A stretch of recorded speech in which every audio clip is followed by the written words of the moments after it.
Hello, everyone. How y'all doing? Good, good. All right. There's plenty of room if you're out there and you're scared at the door. Come on in. So here I am again. For you returnees, hello again. For you new people, hello, don't be afraid. This is what I do. And I've been doing this for a few years. So this whole talk, people keep asking me, what is your talk about? And for some reason, I can't explain it anymore. So I'd rather just go through the stories and go through the steps, and maybe it'll become clear to me and you at the same time. That would be really great. About 7 years ago, I started, like maybe a lot of you, playing with audio and video on the internet because all of a sudden I realized I could, right? And I started with audio podcasting around 2004. Then around 2005, moved into video as well. And at that time, I thought, I want to be a journalist, and I didn't have much luck in the world of newspapers. Maybe it's my own lack of skill, that's possible. Or maybe it was some bad luck, or I didn't know the right people, the right gray-haired people. So I wanted to do it myself, right? A lot of us went through this back in 2004. And the only thing that is different between 2004 and 2011 is that a lot of us had to give up, had to hang it up, had to move on because, take your pick, the business model wasn't sustainable.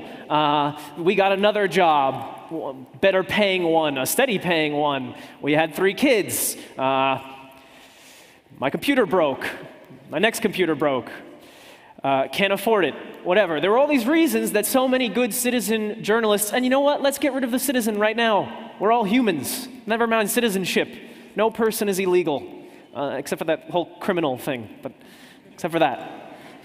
I was looking, there was a t-shirt that said, no person is illegal. And the point was that a human being shouldn't be, arrested just for being from another country. But as I was looking at the shirt, I kept thinking, well, some people are illegal. But they're just, it's the whole criminal crime kill thing. But otherwise, yes.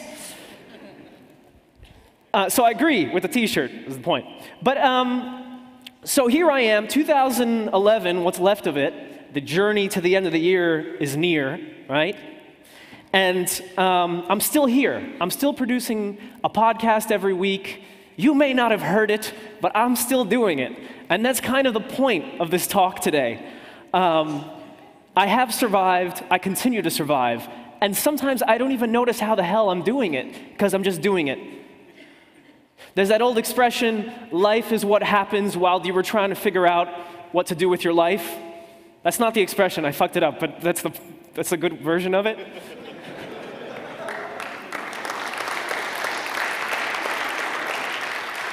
And I would absolutely understand if somebody here said to me, if they had the nerve to say to me, and you would actually, a lot of you would, that it seems like, you just saw me yesterday. I was just giving this talk last year. And I understand that because time is passing, and some of us, we're getting older together, but what we didn't realize was that all these things have been happening, that our lives have been evolving, that our careers, if you want to talk about careers, have been evolving. And so that's the whole thing. What I started to notice was, out of no journalistic career, out of no big support, no large organization, a career emerged. And I want to tell you about it. And from that career, dare I do it, I can even try and give you tips, lessons, and generally shit that went wrong. And just to further increase the possibility that shit could go wrong, I started using some new presentation tool, Yesterday. Yeah, I know. It's going to be fine. I'm older now. I'm wiser. So, for those of you who are new, I don't mean to shut you out. Hello, I am a citizen journalist. What does that mean? Well, it just means that I decided I was a journalist, and I dedicated myself to the craft, and I did it my way. Cue the music. Oh, fuck, new presentation tool. So I did it my way. I designed my show the way I wanted to, a 30-minute podcast every week on global problems. Right away, some people aren't going to listen because they don't want to think about global problems. There's a new iPhone, for God's sakes. And I know, I looked at the new iPhone, fucking Siri and all that thing. But so right away, I've put myself in a position where I'm not going to be the most popular show, if not, for one reason, subject. Then we get into, is my voice any good? Is the structure of what I do any good? All these things could be working for me or against me, and I guess over the last few years, they have. Why do I do this? It is simply because I felt the drive. If you speak with religious folk, priests, if you will, despite all the problems they've had over the last few years, they'll say they felt a calling, right? Well, I'm not into the kid touching, but I felt a calling.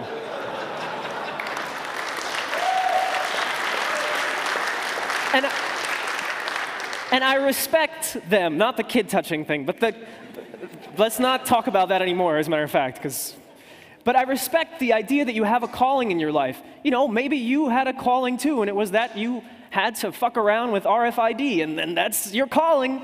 Nobody may be paying you for it, but you're going to do it anyway. And maybe along the way, you would get paid or compensated for it. So that's also good. And that's the way it all happened for me. That's why I do what I do. Along the way, maybe you didn't know this, over the last few years from that little, well, I was probably this height already, but that podcaster suddenly got asked to do more, to write, to explain, to teach, to, yes, travel to teach. So before I knew it, I went from guy doing a show in his shitty little apartment in Amsterdam about things he thinks are important to that same person now doing it in Kosovo. That's the strange thing about how it happens, right? Before you know it, your life is changing, and time is passing. All right. So talking, teaching, preaching. I'm not talking about the priest. I'm talking about me. And that's what I do with a lot of my time. I mean, I say preaching because sometimes you get asked to go to a country like a Georgia, and they line up a bunch of journalists in front of you. They're very old, aged, a lot of beards, gray. And the women are not bearded. I was going to do it the other way around, right? You're supposed to say, and then the men, structure a joke, and they tell you, listen, here are a bunch of journalists. These guys are managers of television stations, and they're writers for newspapers, but they have no idea what they should be doing or different strategies for using social media, right? Like, you know, they all want a Facebook. What am I doing with Facebook? And they're all really worried. Should they be wasting time, spending time on Facebook? But no. But they're concerned, right? They're concerned about where they should be spending their energy. And unlike me, or you probably, who sat around spending the energy to figure out, well, does this suck or not, maybe I can help them out by telling them, as it turns out, it sucks. Or the opposite. So I end up doing a lot of this kind of talking and teaching and indeed preaching. Okay. I want to do a little bit on the technical. I tend to forget about the technical a lot. It's nice to forget the technical because I get so lost in it so often. I wanted to give you a little short evolution. One thing about me is, although I mess with technology constantly when I shouldn't and then get myself in trouble, I'm still more or less doing the same kind of editing I was doing 7 years ago. That seems kind of sad. You'd think I would have ramped it up, bought 5 computers, got a team of people doing it around the clock for me, assistants and so forth. I don't. I use this currently for the real audio nerds. I use Hindenburg, which was a thing, and then it blew up, and then it became an audio player.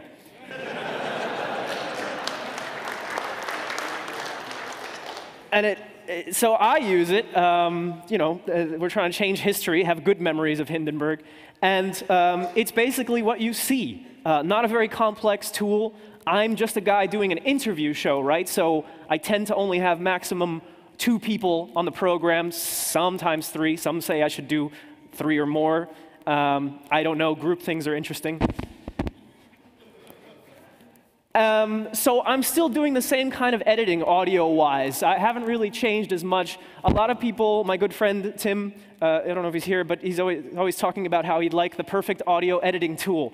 And I hear him, but I'm just going on with the same old program, and it's going fine. Audio recording-wise, I look at toys constantly, especially when I go to the United States, who I think are using some kind of shells or clams as currency. And when you go there, you could just buy whatever you want. You hold up a euro, and people just give you audio equipment.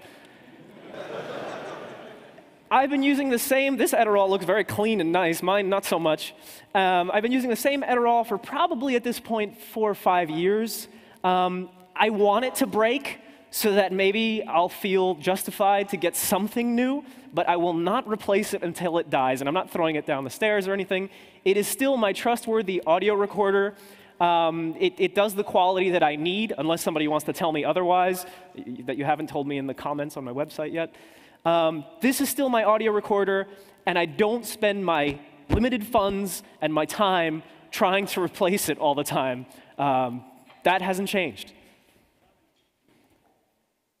Yeah, that's my mixer. Yes, I still use a mixer and a condenser mic, the same one I had 5 years ago. I think this is what it's like to get older. You just use the same old shit forever until your grandkids come over and go, "Why are you using that, Grandpa? That sucks." I am a sucker. Obviously. I still use liberated syndication. I'm so sorry to those gentlemen who are not watching right now in Baltimore or wherever they are. This was a service that when podcasting first started, promised to host. Well, it does. It didn't just promise. It hosts your files, audio, video, whatever you want, and it's rapid download. Not that I have such a problem with the speed of download as some other site, but the idea, I supported it in the beginning. I was one of the first customers, and I've never really felt like they even know who I am. Libsyn doesn't give me anything extra. I haven't, what's the word? Loyalty. They don't give a shit that I'm one of their first customers. And I still use them. So by all means, when I'm done, you can, not too many of you, tell me what I should be using. I'm thinking about moving on, maybe SoundCloud, I don't know. I am interested in any service that isn't going to try to censor my ass. And the good thing about Libsyn is they're not trying to tell me what music I can't use. Oh, copyright, oh, copyright. I still don't really respect copyright.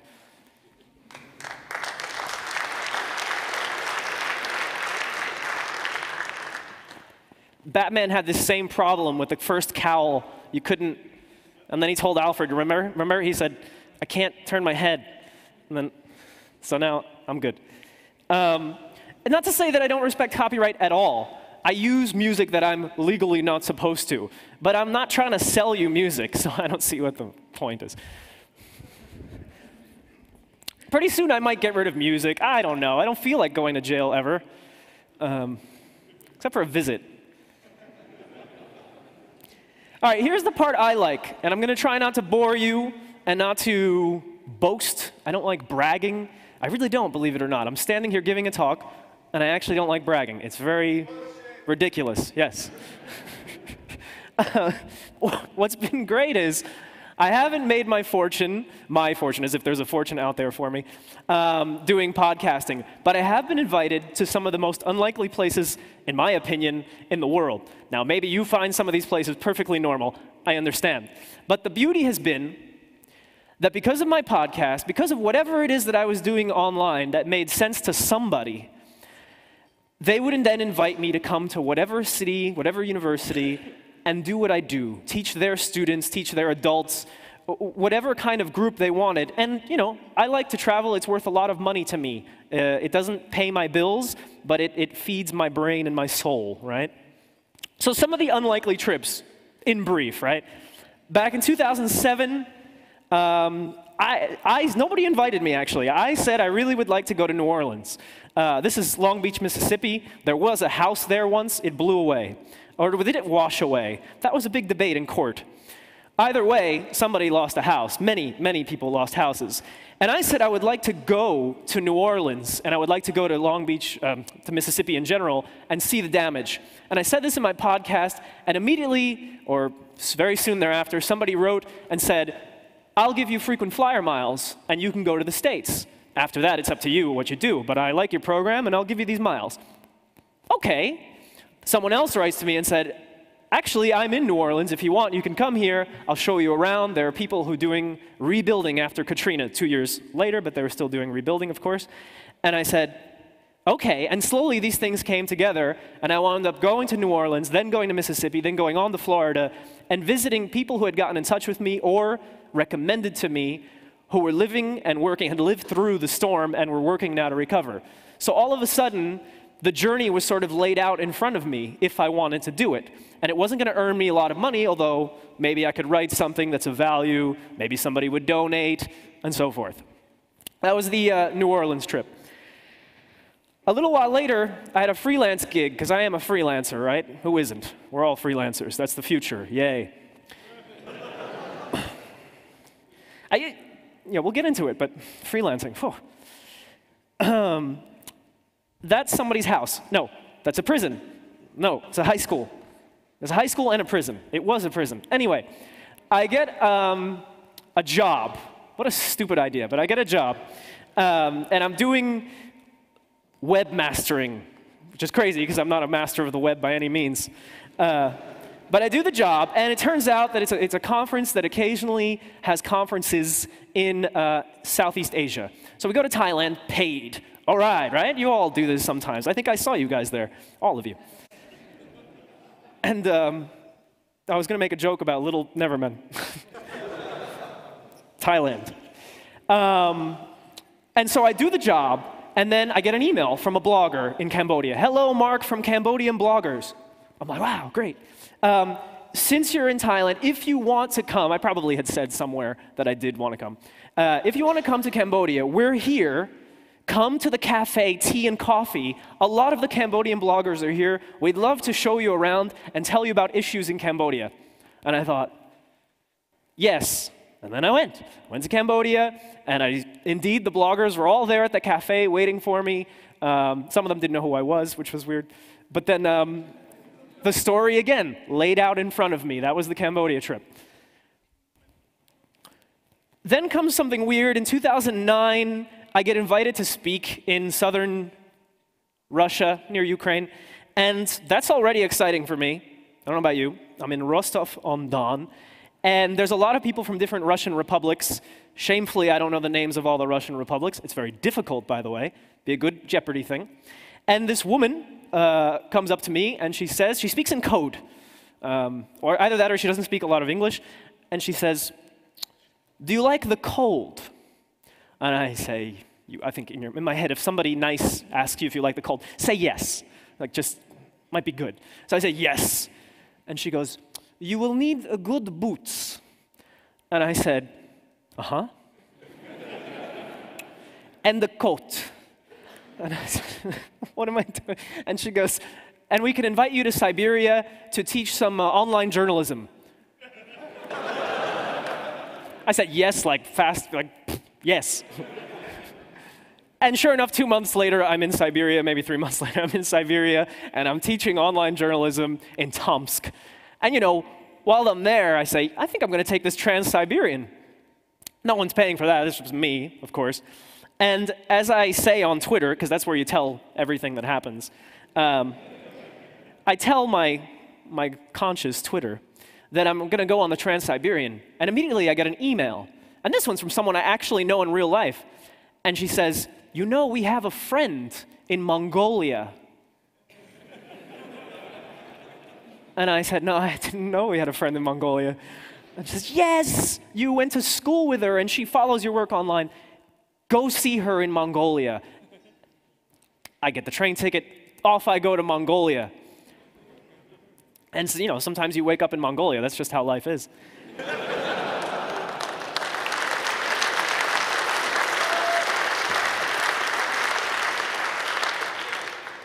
And while I'm in Mongolia, you can see where this is going. Someone says to me, what are you interested in? Because they don't know my show at all, but someone says, what's your podcast about? And I say, well, problems in different countries in the world, underreported. Okay, here's who you should talk to. First, there's my friend who works in one of the poorest districts where people live in gers or yurts, depending on what you want to call them. You can go visit them, and they're going to want you to stay in a yurt. I'm like, okay, round house. I can stay in that. Then he says to me, oh, and I know someone who's going to want to meet you. He's the grandson of the first prime minister of Mongolia. He slapped Stalin in the face. Stalin killed him. Okay, yes, I want to meet this person. Yeah. And sure enough, that day I'm having lunch with the grandson of the guy who slapped Stalin and then disappeared. And he's telling me this story, and it's an amazing story. It's sad, you know, but at the same time, he was so proud, right, of his family, and he's glad to tell me about it. And then towards the end of the meal, he goes, "When are you leaving?"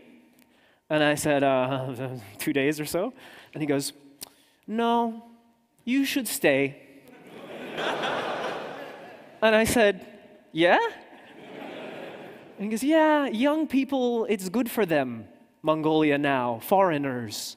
You could stay and you would have a job in the parliament."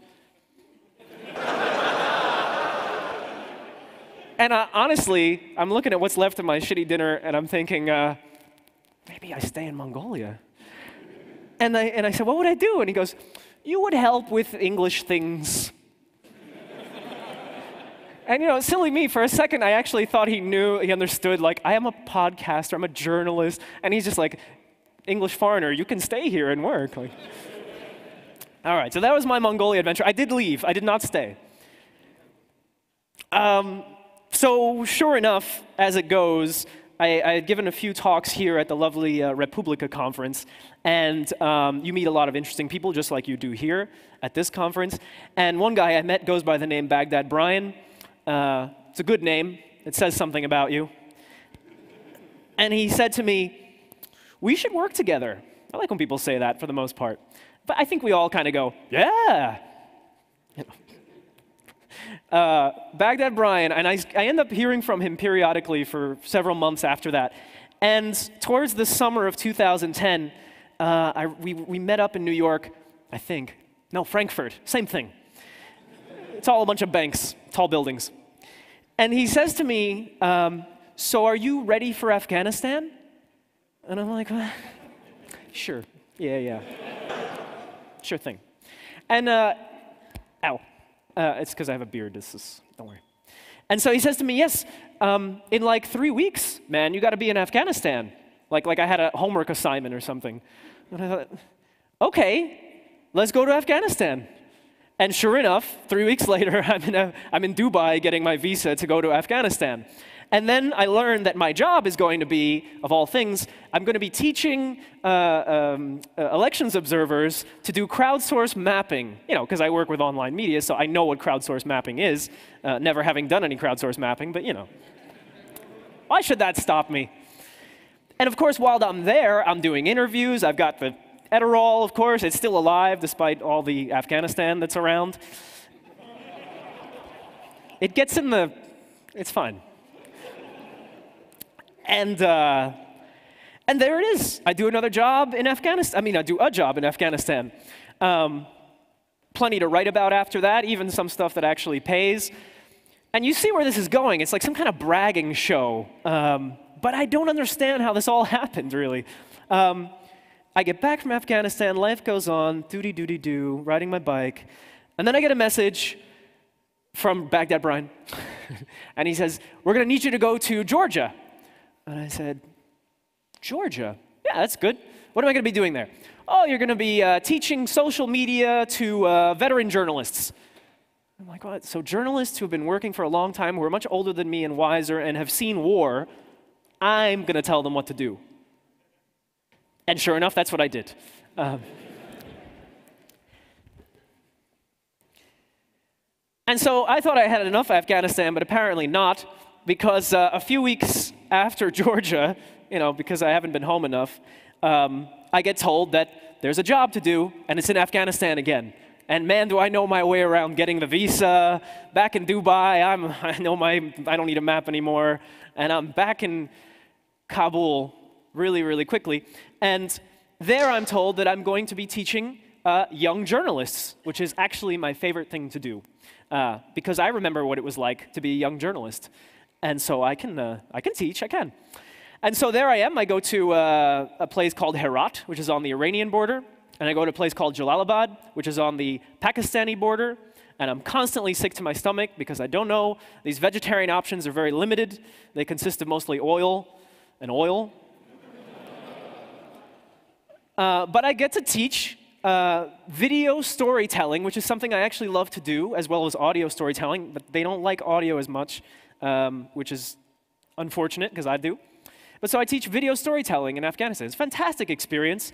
And on the way home, well, not the way home, the way back to Kabul from this border in Pakistan, this happened twice, actually. We're told, yes, drive the... Is that God? I'm sorry. It's my beard. That's what I'm putting it up. Anyway, we're told we can't drive on the main road back to Kabul, which usually takes about 3-4 hours. No, you can't drive the 4-hour road because you don't know what happens on the 4-hour road. So we're going to just take a helicopter. And I thought, oh, does that cost extra? No, it's free. Fantastic, let's go to the helicopter. There were probably some rules about not photographing on a military base. Nobody told us those rules. So we're walking around, we're taking pictures, and taking a lot of pictures, and we're drinking free water that we find along the way. I'm looking at all the little trinkets they sell the military. And that night, I get to a guest house. We made it. And I get to this guest house, and there's a big, seasoned British security contractor. You know, those are the people with jobs, basically, contractors. We're all going to become contractors. Freelance contractors. And he's sitting across from me, and he goes, "Are you, Mark, Bicyclemark, something like, and I'm like, yeah. Are you teaching here now?" And I said, yeah, temporarily. And he goes, "Did you walk through a fucking military base today, taking pictures just on your own?" And I said, is that wrong? And he goes, "Some people are really pissed off, man." And I said, well, nobody said anything. And so, you know, sure enough, we got scolded, and we were well known. The next time we came back through the American-Afghan military base, we had a personal escort. It was fantastic. Yeah. All right, I don't know why I like this Kosovo petrol thing. It's the right colors. Maybe I like gas. Pour it into my bike. We're almost done with this ridiculousness. A couple of months later, I get a message to speak at a conference in Macedonia. Nice people, trip is paid for, I get to speak to youth media again. Fantastic, off we go to Macedonia. And I learn about what FYROM is. You guys know what FYROM is? Of course you do. It's the former Yugoslav Republic of Macedonia. Yeah, that's what it's called. FYROM. Anyway, sorry, I was just complaining. So I do my speech in FYROM, as they don't like to be called, because who does? And I had said to somebody, I would really like to go to Kosovo. It's 2 hours away by bus. I know how to ride a bus. And everybody tells me, no, you can't do it. It's Bayram, it's Eid, it's the holy days, and I know what that is, so I'm starting to give up on the idea. And during the water pee break, a guy comes up to me, not in the bathroom, he comes up to me out there and he says, "I heard you want to go to Kosovo." And I'm kind of used to this, so I said, yes. Yes. And he goes, "Okay, I'm going back tonight, so you can show up tomorrow or anytime this week and stay at my house." And I said, okay. And so the next day, off I went to Kosovo for the first time in my life. And while I'm there, I do an interview, like the good journalist that I am. I put it on my podcast. I write some observations. I'm immediately told on the internet by trolls that there is no Kosovo and I must be out of my mind because I couldn't have gone to such a country. It's not a country. I was very confused. I went to a place that does not exist. And then they said, "Could you come back in a month?" And I said, yes. And they said, "Yeah, and you could teach." And I said, yes, who am I teaching? I said, "Just students, young journalists." Absolutely. And so sure enough, less than 1 month later, I was back in Kosovo, this time as the teacher, and I had a whole group of students, and I did my job. It was fantastic. These are a few of my adventures. What was that? Oh. These are a few of my adventures over the last 3 or 4 years that I've just given you. They've been going on since I started podcasting. I mean, my first one was a Swedish university in a place called Umeå that asked if I would come to Umeå and speak about what is this podcasting and who would want to do it. This was 2004. And I thought, holy shit, a free trip to Sweden. And I did it. I figured out yesterday, because I wanted to add some useful details for you guys to stare at instead of me, I figured out that, well, actually Doppler, which is run by robots, shows me that I've traveled almost 400,000 kilometers since 2008. I have no idea what that means, and I'm kind of sorry about it to the environment and such. Apparently, I'm in Berlin a lot, which is also interesting, but never mind. And Kabul is my other favorite place to go. By the way, hello to Kabul. I know someone, at least, who stayed up very late to watch this horse shit, so thank you.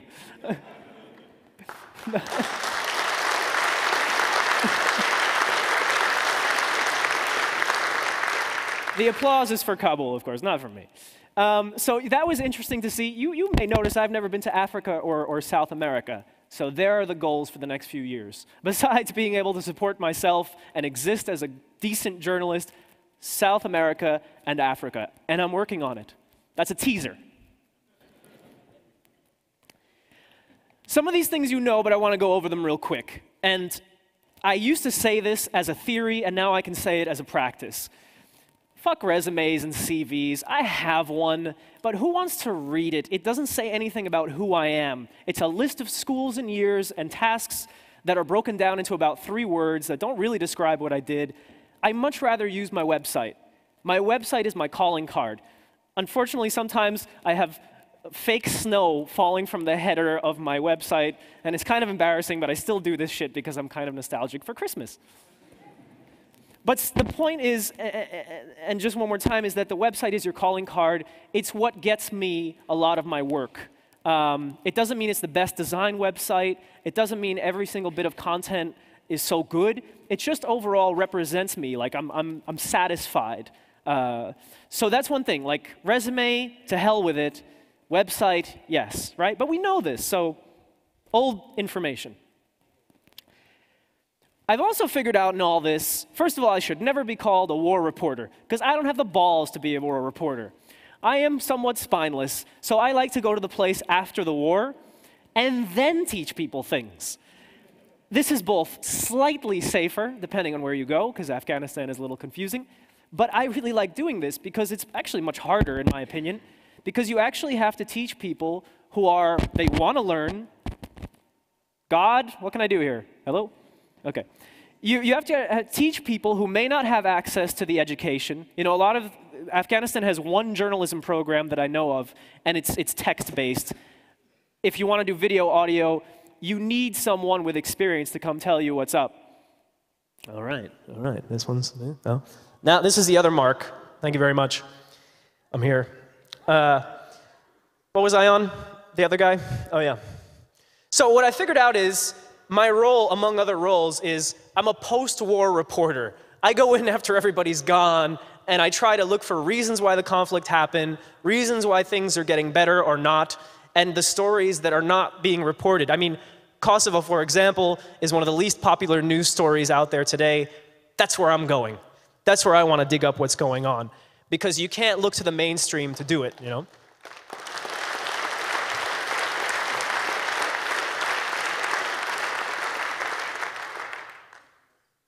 Sometimes I look to see if I spell shit right. We know this, right? It used to be in 2004, 2005, I said to somebody, oh yeah, I do a podcast. And they would look at me like I was really sick and dying. And now, I sit with journalists. I have a friend, oh, I won't name names as best I can not. Okay, I have a friend, he hosts a show on public radio in a country. And he said to me recently over lunch, he's been hosting this show for years, and it's apparently very respectable, I like it. And he goes, yeah, so what's it like being a freelancer? And I said, it's fine. And I said, why? And he goes, oh, nothing, the public media outlet in that country, name your country, it's making everybody become freelancers. And I was like, oh. I suddenly realized we're all in the same boat. The podcaster who has no job security is now together with the host of the popular public radio program who also has no job security. So as it turns out, we've all met in the same place together. I feel fine. I'm more used to it than he is. But that's the weirdest thing. We used to think that going down this road, even for a text blogger, is full of insecurity, and it is. But as it turns out, all of our jobs are full of insecurity. If you're working at the exception, good, obviously. I mean, that must be good for you. But I very much feel like the world has caught up with us, or we have caught up with the world.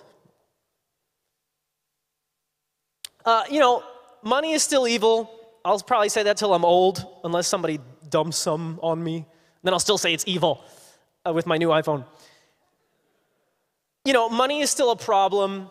Wow, I made it really big. It's haunting me over my head. There's lots of discussions, especially here, but in a lot of places, about how to make money doing what you love on the internet, be it journalism, be it a talk show, whatever it is. It's still a problem for me. Since it's a retrospective on 2004 to 2011, the good news is, just when you think shit's going wrong, the next, do you have a coat, comes up. And then suddenly you're off somewhere else getting paid to do what you love. So money is an issue. There's lots of theories as to what to do about it, but I'm just telling you that it does continue to haunt me, but it doesn't discourage me from going forward with what I'm doing.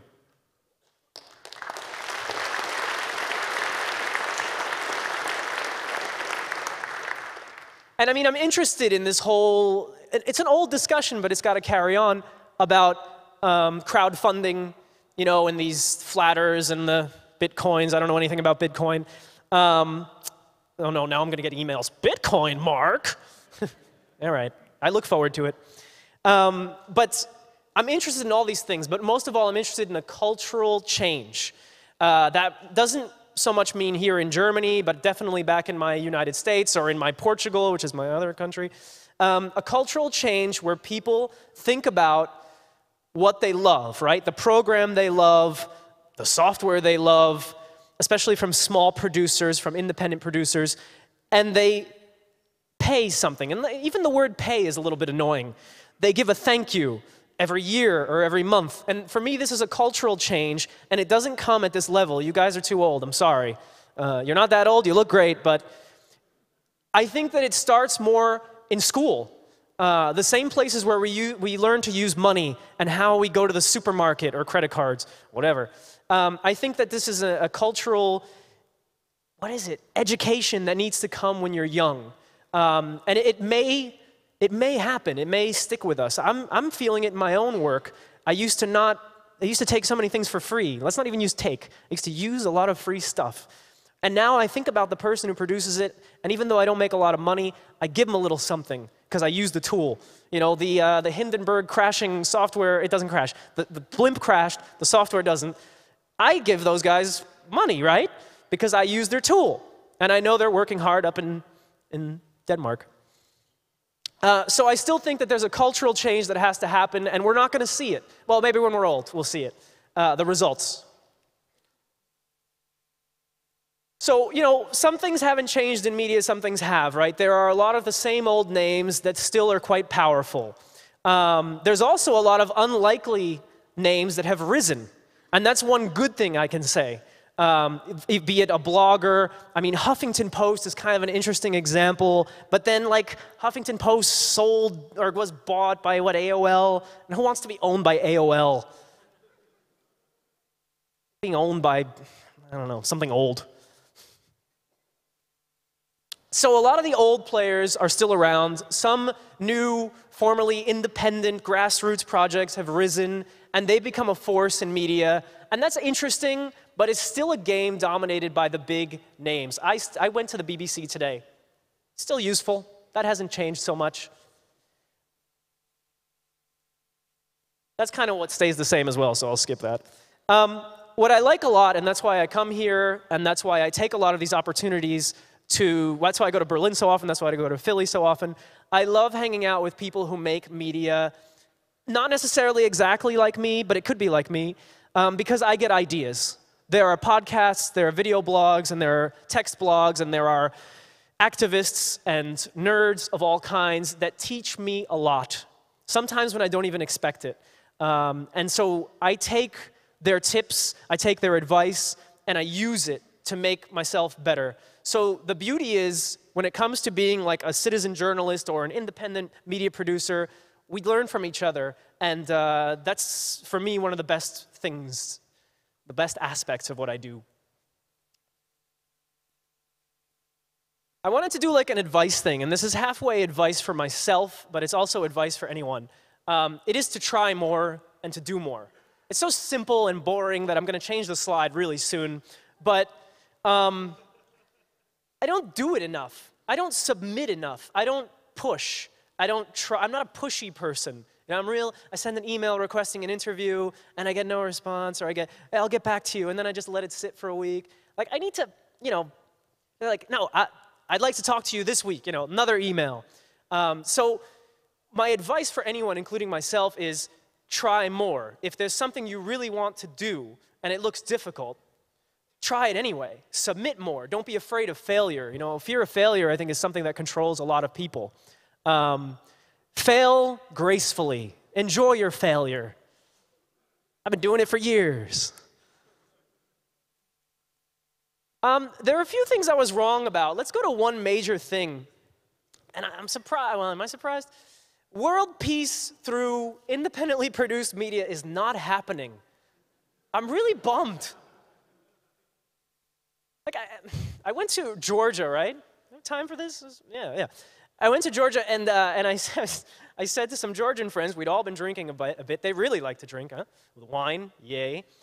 And my Georgian friend, they're answering any questions I have, and I said, so you guys kind of hate Russia. That's the impression I get. And he goes, no, Mark, but, I mean, you've worked there.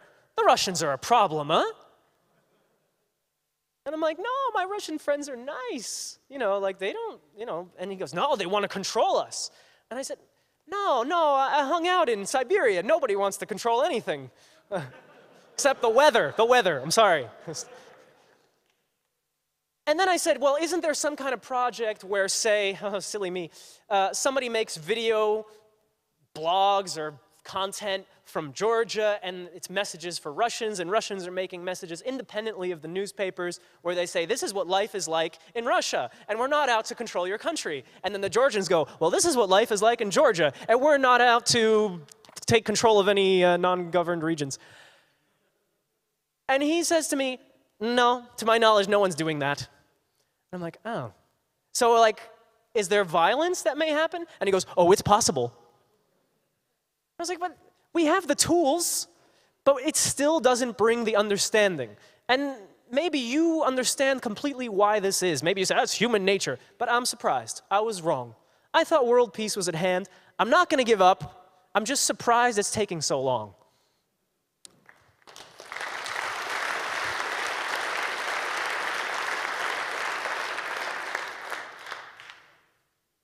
I've been reading this, like, Jared Lanier. Sorry if I butchered his name. I'd love to meet him one day. He's one of the founders of the internet. Him, Al Gore, Mickey Mouse, and me.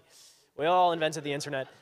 And I think I just insulted people who invented the internet. Why not? And he's writing about, you know, his regrets about, the way I understand it, about how the internet works and how we design web pages and how we behave on the internet with, you know, anonymous comments where we, you know, accuse people of going to countries that don't exist and being shitty journalists. And one thing I started to realize was, yeah, you know, that's kind of true. Like, on my website, it looks kind of like other websites, right? And a lot of the content that we create online, we sort of follow each other. And I understand we're inspired by each other. So, you know, you could spin that for the positive. But one thing I still believe, and I don't know if it's going to come from me, probably not, but I look to other people, and that is original content, of course, creative content, pushing the boundaries, not within Facebook, not to pick on Facebook, but that shit is so in the little fucking blue boxes, and, you know, life is beyond the blue boxes, and the fucking live stream, or what is it called, is ridiculous, you know, I think.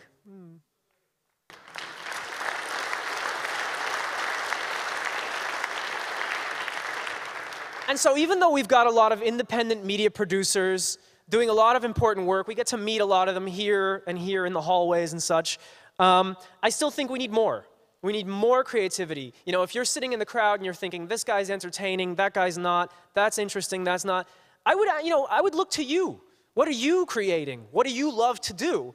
Because I'm looking for more creativity, more originality. We have to be careful that we don't all just follow the same, what is it, crowd mentality, crowd logic, you know, whatever's funny on Twitter is funny on Twitter. It's all, yeah. I'll leave it at that, yeah.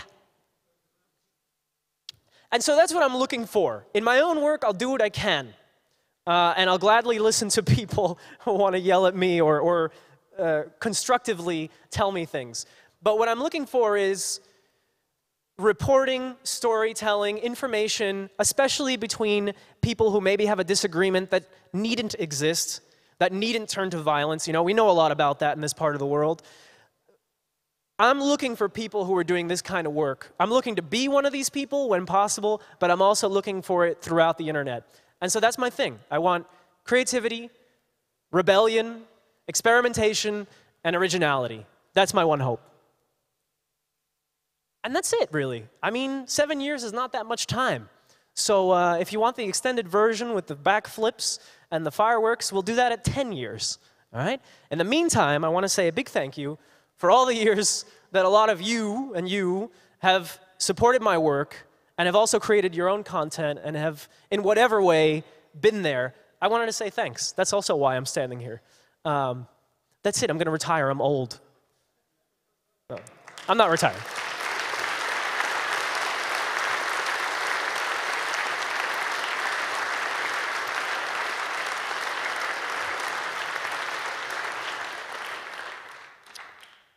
We have time for questions, if you like to. For about 10 questions.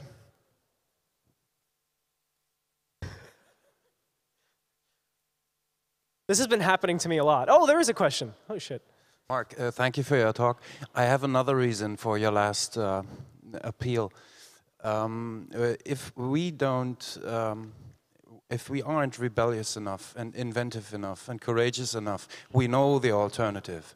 We know how AOL is trying to take a path into the future by buying HuffPost, and we know the other models that are being played by Google, by Apple, by Der Spiegel, by Bild-Zeitung, by anybody, and yeah, we know that they will fuck up. Yeah, they will. Not always, and but not always, but they will have quite a few iterations before they have the model that is using everything that web media is providing us with. Yeah, I wanted to add one thing, and I should have done it before. First of all, your comment stands on its own is very good. Mainstream media, alternative media, independent media, all of this kind of talk, I think what I forget to say sometimes is I write when I can for The Guardian, just as an example, and I see some of the workings in The Guardian, not a lot of the workings, but some, and I see the good and the bad, and I still see value there. That's why I do the job, not just because it does pay, truth, but I see value there because there's openings, they're open to people who aren't of their club, because I am most definitely not of their club. There are some good examples, and they are slow, and they are well thought out, and looking into the future. But yeah, it takes us. Yeah, takes us. All right. Hi, Mark. Hello. Hello. I have a double question. How would you characterize your audience, and did your blog create some sort of community around it, or would there be some kind of community of citizen reporters? Okay, I'll try and hold all of those in one. Let's go from the last one. A community of citizen journalists or independent journalists, yes. The problem and the beauty is that it's so big that in the next 20 minutes, people will come up to me and they'll say, have you ever heard of so-and-so? She does a lot of stuff like you. And I'll go, I had never heard of them. And then the day I meet them, it'll be fantastic. So yes, there is a fantastic community. I get to meet a lot of them during these trips because people are doing similar to me, sometimes self-funded completely. So I do meet this community. They're not writing for me. I never went into the creating a community through my website. I think a lot of you are my community. As I'm laughing because some people look like, let's get the fuck out. But I think that this place is a lot of my community. I have no illusions about that, or do I? Was there something else in there? Yeah, and how would you characterize your audience? You mean profile-wise? Who would you think? There is groups, occupations, interests. So I recently did a reader, listener, viewer for all three mediums summary, which was kind of scary for me because I don't know if I really want to know what people think. That might hurt, but no, it was painless. And what I learned was it's an extremely big mix in terms of what people are interested in. This is difficult for me because I love audio, but I figured out that 50% of my audience doesn't care. They like text, and I write a lot. Turns out I make a lot of my money from writing. So even though I love audio, I got to respect my own writing because apparently someone or enough people like it. As far as who they are, all over the world, an interesting amount from Germany. And I'll tell you what's more, it's the German-speaking audience, even though I'm doing content in English, that supports me most. And it's not just money. It can be money, but it's also with invitations for things. A lot of this, the Russia connection came through a lot of German or German-based people, which is amazing to me. But no, characterization is so hard in the English-speaking world because so many people speak English. You can't pin them down. I get emails, a lot of Portuguese somethings like me. I'm Portuguese something, and they're in Canada, and they're in Japan, and they're in Brazil. Well, Brazil. So definitely adults, and definitely people who like to think about problems, which leaves out the people that hate to think about problems. They're not into my work, too stressful. All right. Here, questions from the internet. First of all, we want to thank you very much. Everybody thought your talk was very great and awesome. So, first question, did you face any censorship, and where do you see your work in 5 years? Okay, first on censorship. The first one that comes to mind, there's a friend of mine in jail, well, she's out of jail now, but in Thailand, motherfucking Thailand, I was not allowed to, during an interview, mention the fucking king's name. Fuck the king. Now I'm not welcome in Thailand. I'm sorry. But still, that's how I felt, and I could have said it later when I left in my recording, before the Thai secret police found me. But I had to turn off the recorder when the journalist who I was interviewing wanted to explain how you can't talk about the royal family, which is kind of ridiculous. You can't talk about how you can't talk about the royal family in an interview. And sure enough, for all her precautions, she was picked up on that charge a few years later. So that was one example of self-censorship because of the way Thailand is. Any other censorships? I probably can't remember right now. People would remember better than me. Never one that really hurt, that's for sure.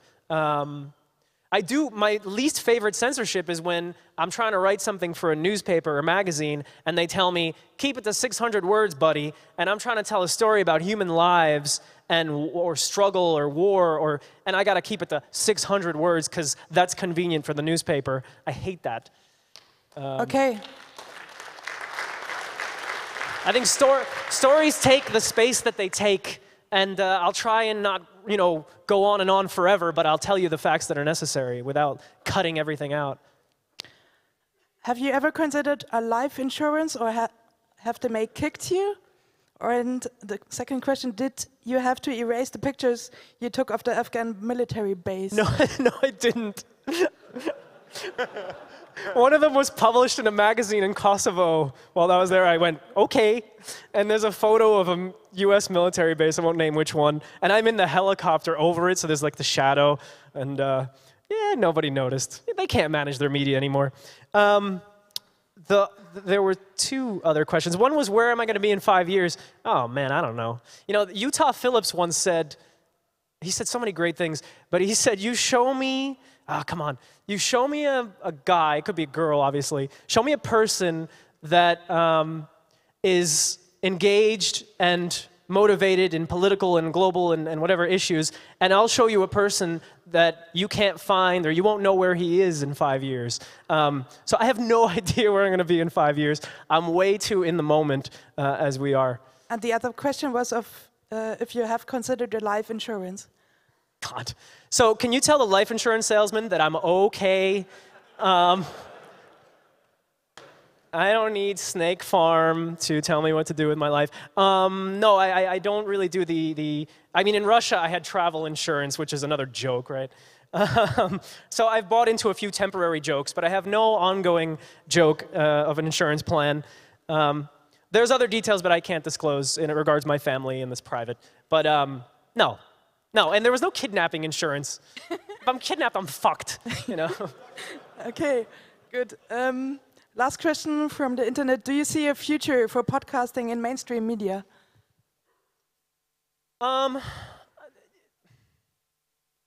Thankfully, there are still people that like to listen to stories. Real stories and fake stories, all of you.